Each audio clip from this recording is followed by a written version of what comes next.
Assalamu alaikum everyone, hope you're well. This is Nia Stainer from Cardar और आज हम थोड़ी सी डिफरेंट वीडियो के साथ आए हैं। एक इन्फॉर्मेटिव वीडियो आपके साथ शेयर करेंगे। हम हर वक्त ये सुनते हैं कि फ़लाँ गाड़ी लॉन्च हुई है, उसकी इतनी हॉर्स पावर है, बट फ्रैंकली स्पीकिंग बहुत से लोगों को ये नहीं पता कि हॉर्स पावर होती क्या। तो हम इसके बारे में बात करेंगे कि हॉर्स पावर कहते किसको हैं, आप कितने यूनिट्स में हॉर्स पावर को चेक कर सकते हैं। और अक्सर आप लोगों ने ये सुना होगा, कुछ लोग जो बाहर से आए होंगे उन्होंने ये सुना होगा कि ये एक फ़न फैक्ट है कि अगर आप एक ही गाड़ी, फॉर एग्जांपल अगर आप यूएस में ख़रीद रहे हैं और वही गाड़ी अगर आप यूके में ख़रीद रहे हैं, तो दोनों जगह पर अगर आप उनकी स्पेसिफिकेशंस या उनकी अगर आप डेटा चेक करेंगे तो उन गाड़ियों की हॉर्स पावर डिफरेंट शो होगी। तो इसका भी हम आपको जवाब देंगे कि ऐसा क्यों है। और last but not the least हम आपको बताएंगे कि हॉर्स पावर की अल्टरनेटिव क्या हम यूनिट यूज़ कर सकते हैं जो हमारे लिए समझना ज़्यादा आसान हो। तो सबसे पहले हम बात करते हैं कि पावर होती क्या, ठीक है। अब आपने ये कैलकुलेशंस देख के डरना नहीं है, हम आपको एक एक कैलकुलेशन समझाएंगे और ये इतनी ज़्यादा कॉम्प्लिकेटेड नहीं है जितनी अभी देखने को लग रही है, ठीक हो गया। सबसे पहले हम आपको बताते हैं कि पावर होती क्या। Power is equal to work over time, ठीक है। अगर हम वर्क की बात करें तो work is known as force into displacement, ठीक हो गया। कि एक अगर हम गाड़ी की बात करें कि अगर एक गाड़ी ने एक सर्टन डिस्टेंस कवर करना है तो उसको कितनी फोर्स रिक्वायर्ड होगी, एक force certain amount of force को रिक्वायर्ड होगी एक सर्टन डिस्टेंस कवर करने के लिए, that is known as work. अगर हम ये कैलकुलेट करें कि वो कितनी जल्दी वो डिस्टेंस कवर कर सकती है, उसको हम पावर बोलते हैं। सो सिंपल मीनिंग में हम कहते हैं कि power is equal to force into distance over time.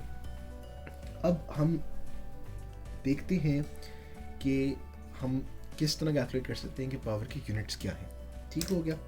Horse power होती क्या। अब back in the 1700s James Watt ने एक स्टीम इंजन प्रोड्यूस किया और उस ज़माने में स्टीम इंजन्स जब उसने प्रोड्यूस किया, उस ज़माने में हॉर्सेस चलने का मतलब घोड़े चलने का बहुत ज़्यादा रवाज था। तो वो ये देखना चाहता था कि उसका जो स्टीम इंजन है वो कितने घोड़े की पावर के बराबर है, मतलब कितने घोड़े उसके स्टीम इंजन को रिप्लेस कर सकते हैं, ठीक हो गया। इसके लिए उसने किया क्या। अब यहाँ पे थोड़ी सी आपको देखने को मिलेगा कि थोड़ा सा चीज़ें जो है ना वो अजम्पशंस लगा दी गई हैं जो कि उसकी मतलब कहीं भी उसकी प्रॉपर एक्सप्लेनेशन नहीं दी हुई। बैक इन 1936 एक अमेरिकन जर्नल ऑफ फिज़िक्स था जिसके अंदर कुछ कैलकुलेशंस शो की गई थी जिससे हमें पता चला कि इसने कैसे कैलकुलेट किया हुआ। तो अब हम उन कैलकुलेशंस की तरफ चलते हैं कि इन्होंने इसको कैलकुलेट किस तरह किया। अब जेम्स वॉट ने एक घोड़ा लिया, ठीक है, उसको एक पुली के साथ अटैच किया।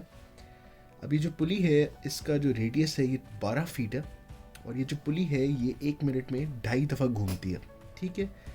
अब यहाँ पे थोड़ा सा इशू बनता है और ये हमें सोचने की बात है कि ये एक ऐसा यूनिट है जो हम इतना फ्रीक्वेंटली यूज़ करते हैं। उस वक्त जेम्स वॉट को शायद ये बात ना पता हो कि आगे आने वाली दुनिया में ये इतना कॉमन यूनिट बन जाएगा। अब हुआ क्या, जो मैंने आपको जर्नल बताया है अमेरिकन जर्नल ऑफ फिज़िक्स में, ये जो 180 पाउंड फोर्स लिखी हुई है इसकी कोई एक्सप्लेनेशन नहीं है कि ये कहाँ से आया। आई एम प्रिटी श्योर कि he was a very smart guy, उसने ऑब्वियसली किसी कैलकुलेशन के तहत ही इसको यूज़ किया होगा, बट इसकी कोई एक्सप्लेनेशन नहीं है। और ऑब्वियसली अगर ये यूनिट चेंज होता तो पावर की जो वैल्यू आती है हॉर्स पावर की वो टोटली डिफरेंट होती जो हम आज यूज़ करते हैं। एनीवेज अगर हम इसी को लेके चलें, उन्होंने ये लिखा कि ये हॉर्स जो है वो 180 पाउंड की फोर्स लगाता है, ठीक है। इस सारे यूनिट्स को लेके अगर हम कैलकुलेशन करें इसी सेम फार्मूला में जो हमने आपको ऊपर शो कराया है, ये पावर है। तो हम ये अगर हम शो करें कि 180 पाउंड फोर्स की वो फोर्स लगा रहा है, डिस्टेंस जो है वो हम 2 पाई आर से कैलकुलेट कर रहे हैं, 2 मल्टीप्लाइड बाई 12 जो यहाँ पे 12 फीट रेडियस था और उसके बाद आगे उसका 2.5 टाइम्स वो 1 मिनट में कवर कर रहा है। इसकी जो वैल्यू आती है 33,929। अब यहाँ पे एक और बड़े मज़े की बात है, ये वैल्यू कैलकुलेट करने के बाद ये वैल्यू आई, एग्जैक्ट जो वैल्यू बनती है 33,929 फुट पाउंड फोर्स पर मिनट। इसको भी वॉट साहब ने राउंड ऑफ कर दिया। अब लॉजिकली अगर आप मैथ्स के हिसाब से देखें तो इसको राउंड ऑफ अगर करें तो ये 34,000 पे राउंड ऑफ होना चाहिए था, बट उन्होंने अपनी कैलकुलेशन के हिसाब से इसको 33,000 पे राउंड ऑफ कर दिया। फिर देन अगेन अगर हम इसी कैलकुलेशन को आगे लेके चलते हैं तो 33,000 फुट पाउंड फोर्स पर मिनट को अगर आप सेकंड में कन्वर्ट करें, लाइक अगर आप इसको 60 से डिवाइड करते हैं तो ये 550 फुट पाउंड फोर्स पर सेकंड आता है। अब इसका मतलब क्या है? इसका मतलब ये है कि अगर ये एक घोड़ा है जो एक हमने पुली के साथ अटैच किया हुआ है और यहाँ पे अगर एक 550 पाउंड का वेट लगा तो ये घोड़ा 1 फीट तक इसको लिफ्ट कर सकते हैं विद इन अ सेकेंड। ये इस बात का मतलब है 550 फुट पाउंड फोर्स पर सेकेंड। अब मैं बहुत ज़्यादा वीडियोस चेकआउट कर रहा था, बहुत ज़्यादा लोगों ने अपनी वीडियो को स्टार्ट ही सिर्फ यहाँ से किया था कि 550 पाउंड का उन्होंने वज़न ले लिया, जबकि इसका कोई लॉजिक नहीं था। इसलिए हम आपको समझा रहे हैं कि ये 550 फुट पाउंड फोर्स पर सेकंड आया कहाँ से। तो ये इस कैलकुलेशन के तहत ये इस 550 तक पाउंड्स तक पहुँचे। तो अब अगर हम इसी 550 को आगे लेके चलें और अगर हम अपनी इसको डेरिवेशन कंप्लीट करें, अब आपको पता है कि दुनिया में 2 किस्म की यूनिट्स होते हैं, या तो आप SI यूनिट्स में इसको कन्वर्ट करते हैं या आप इसको जो फुट और पाउंड्स वाले जो लीनियर यूनिट होता है उसमें आप इसको कैलकुलेट करते हो। अगर हम अपनी कैलकुलेशन को SI बेस यूनिट्स में लेके चलें तो हमारी कैलकुलेशन कैसी लगेगी हम आपको ये शो कराते हैं। ये आप यहाँ देख सकते हैं, power is equal to work over time, work is equal to force into distance over time.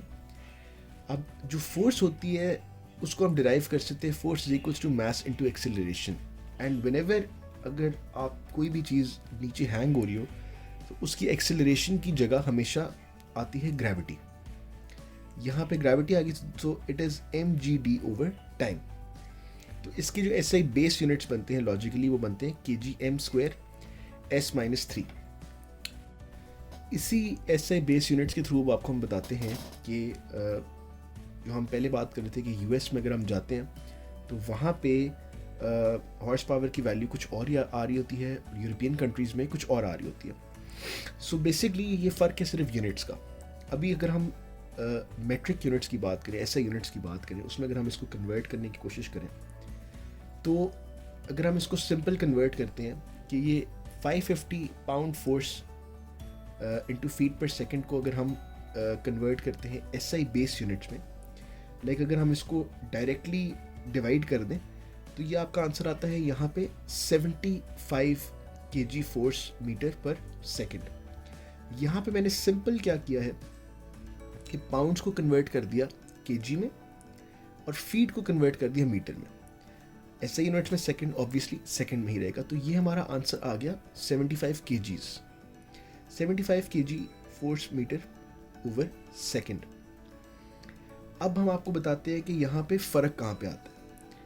अगर हम इसी कैलकुलेशन को आगे लेके चलें तो ये 76 kg multiplied by gravity into distance over time. अब अगर हमने इसको ग्रेविटी से मल्टीप्लाई कर दिया, जो कि हमने आपको ऊपर समझाया था कि फोर्स होती है मास इनटू एक्सेलरेशन, और जब भी कोई चीज़ हैंग हो रही होती है तो उसके साथ उसकी ग्रेविटी लगती है, ठीक है। SI बेस यूनिट्स में जो ग्रेविटी की वैल्यू होती है वो होती है 9.8। हमने सिंपल 75 को 9.8 से मल्टीप्लाई किया और हमारे पास जो वैल्यू आती है वो आती है 735.5 kg मीटर स्क्वायर पर second cube. This is the value of horse power. एक हॉर्स पावर जो है वो उसकी ये वैल्यू आती है। आप बहुत ज़्यादा वीडियोस देखेंगे, लोगों ने सिंपली आपको दिखाया होता है कि एक हॉर्स पावर जो है उसकी वैल्यू है 735.5। वो है क्यों? ये उसकी करेक्ट डेरिवेशन है। ऑन द कॉन्ट्री अगर हम इसको पाउंड्स और फीट वाली यूनिट्स में कन्वर्ट करें तो अब हम देखते हैं हमारे पास वैल्यू जो आएगी वो थोड़ी सी डिफरेंट आएगी। अगर आप यहाँ पे देखें, हम वापस 550 की बेसिस पे जा रहे हैं। This is 550 foot pound over second, foot pound force over second. हमने क्या किया, अब हम ये देख रहे हैं कि हमने जो ग्रेविटी ऊपर 9.8 लगाई थी, यहाँ पे हम उसको लगाएंगे 32.147। क्यों? क्योंकि वो मीटर्स पर सेकंड स्क्वायर की जगह आ गई फीट पर सेकंड स्क्वायर के अंदर। ठीक हो गया। यहाँ पे हमने ये वैल्यू लगाई तो हमारे पास वैल्यू आ गई 17680.8 पाउंड फीट स्क्वायर पर सेकंड क्यूब। फर्दर अब हमने क्या किया है, अब हमने फीट को कन्वर्ट करना है मीटर के अंदर। इसके बेसिस से जब हम कन्वर्जन करेंगे तो हमारे पास जो वैल्यू आती है वो आती है 745.7। सो बेसिकली यहाँ पे फ़र्क आता है। अगर हम इस यूनिट्स में लेके चलें तो हमारे पास जो वैल्यू आती है हॉर्स पावर की वो आती है 745.7, और अगर हम SI बेस यूनिट्स में इसको लेके चलें तो यहाँ पे वैल्यू आती है 735.5 kg मीटर स्क्वायर पर second cube. So basically 1 metric horse power को अगर मैं नॉर्मल हॉर्स पावर में कन्वर्ट करूँ तो it means 1 metric horse power जो है वो 98.6% जो है ना वो दूसरी हॉर्स पावर के इक्वल आता है। मतलब अगर आपने किसी गाड़ी की हॉर्स पावर देखी है जो कि फॉर एग्जांपल US में वो गाड़ी की हॉर्स पावर 500 आ रही है, तो UK में 500 का 98.6% जो वैल्यू होगी वो आपकी UK में कैलकुलेट हो रही होगी। तो ये फ़र्क है आपके मेट्रिक हॉर्स पावर में, और जो हम यूनिट फुट और पाउंड्स वाले यूज़ करते हैं उसमें हमारा क्या फ़र्क आता है। आप सब सोच रहे होंगे कि ये क्या मुश्किल कैलकुलेशंस में हम आज पढ़ गए। बेसिकली ये दिखाने का सिर्फ मकसद ये था कि ये एक ऐसा यूनिट है जो कि हम लोग इतने फ्रीक्वेंटली यूज़ कर रहे होते हैं, बट फिर भी उसकी जो बेसिस है वो इलॉजिकल है। बट हम इसको एक तवील अरसे से इस्तेमाल करते आए हैं और हम करते रहेंगे, I am pretty sure. But problem ये है कि लोग ऑब्वियसली इतनी टेक्निकलिटीज़ में नहीं पढ़ते, और इस यूनिट की वजह से ऑब्वियसली वहाँ पे डिफरेंसेस आ रहे हैं वैल्यूज़ के अंदर। लेकिन अगर आप US में गाड़ी ले रहे हैं आपकी हॉर्स पावर डिफरेंट आ रही है, वही गाड़ी आपने UK में ख़रीदी आपकी हॉर्स पावर डिफरेंट आ रही है। फ़र्क है सिर्फ यूनिट्स का। इसका सबसे जो बेस्ट हल है वो ये है कि आप इसको सिंपली वॉट्स में कैलकुलेट कर लें। हम पावर को हॉर्स पावर में ना यूज़ करें और हम सिर्फ वॉट्स में ले जाएं। अब बहुत से लोग कहेंगे कि हमने कभी गाड़ी के बारे में ये नहीं सोचा कि यार ये गाड़ी की इतनी वॉट पावर है, जबकि ये एक बड़ा कॉमनली यूज्ड यूनिट है। हम देखते हैं ये बल्ब जो है वो 20 वॉट का है, 40 वॉट का है। उसी तरह हम गाड़ी के बारे में भी इस तरह कर सकते हैं। उसकी वजह ये है कि लॉजिकली अगर आप पावर का यूनिट देखिए तो वॉट होता है, और kg मीटर स्क्वायर पर सेकंड क्यूब जो वैल्यू है that is equivalent to 1 watt. So आप सिंपली वॉट्स में या किलो वॉट्स में अगर हम इसका यूनिट यूज करें तो हमें कैलकुलेशन बहुत ज़्यादा इजी हो जाएगी और हमें पता चल जाएगा यार ये गाड़ी कितनी पावर जनरेट करती है।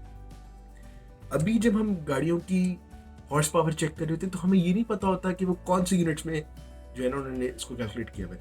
वो ऐसे बेस यूनिट्स में उन्होंने कैलकुलेट किया हुआ है या फीट और पाउंड वाले यूनिट में उन्होंने कैलकुलेट किया हुआ है।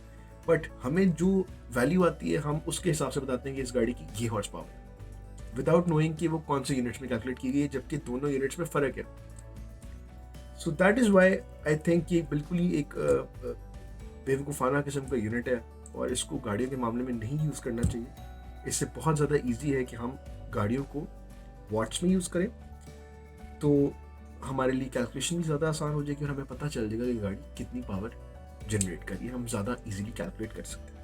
So do let us know in the comment section कि आपको ये वीडियो कैसी लगी। आई एम प्रीटी श्योर कि बहुत ज़्यादा लोगों को ये कैलकुलेशंस थोड़ी सी टफ लगी होंगी देखने में, बट अगर आप इसको थोड़ा सा गौर करें या अगर आप खुद करें तो आपको ऑटोमेटिकली समझ आ जाएगी। बेसिकली ये डेरिवेशन समझाना मकसद नहीं था, समझाने का सिर्फ ये पर्पस था कि ये जो हम यूनिट इतना ज़्यादा यूज़ करते हैं, एक तो ये है क्या, व्हाट इज़ हॉर्स पावर, ये हमें पता होना चाहिए।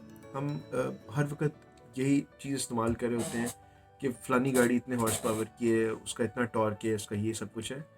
तो ये चीज़ें हमें वैसे पता होनी चाहिए कि ये हैं क्या। सेकेंडली जो प्रॉब्लम्स फेस करते हैं हम इस यूनिट की वजह से, उसको क्लैरिफाई करने के लिए मैंने आपको ये एक लंबी डेरिवेशन शो कराई। अगर आपको इसके रिलेटेड कोई भी क्वेश्चंस पूछने हैं तो आप कमेंट सेक्शन में आके हमें पूछ सकते हैं। कोई भी अगर आपको डेरिवेशन का कोई भी मसला है तो आप मुझे इजीली कमेंट में पूछ सकते हैं और मैं आपको उसका जवाब दे दूंगा। अगर आपको वीडियो पसंद आई हो तो do give it a thumbs up and do subscribe our channel. and please press the bell icon so that we can keep you updated. Thank you so much. Allah Hafiz.